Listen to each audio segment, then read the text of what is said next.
கொடுமை. பித்தானை வெட்டிக்கிட்டு மூக்குத்தியை போட்டு கலட்டிக்கிட்டு இதுக்கு அறிவு யாராவது கேட்க மாட்டீங்களா? யாருமே கேட்க மாட்டீங்களா? எங்க இந்த மூக்குத்திகளை எப்படிங்க பிட்டு கொண்டு போக முடியும்? எப்படி கொண்டு போக முடியும்?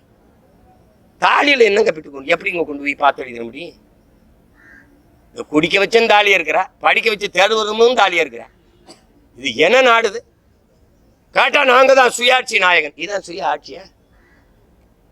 தேர்தல் வரும்போது பிள்ளைகள்லாம் கடைசி அரை மணி நேரம் உட்கார்ந்து மனதுக்குள்ள நினைவுபடுத்தி அமைதியான சூழ்நிலையில் போய் அந்த பிள்ளைய தேர்வு எழுதணும். வாசல்ல நிக்க வச்ச அந்த பிள்ளைகளை காட்சியை பாருங்க.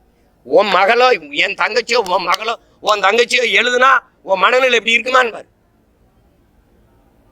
மறுபடி இவங்களுக்கு ஓட்ட போட்டு கேவலப்படுத்தி நாட்டை நாசம் பண்ணிட்டு கேள்வி வேற என்ன செய்யறதுன்னு தெரியாம இதுக்கெல்லாம் முடிவு கட்டுற ஒரு காலம் வருது.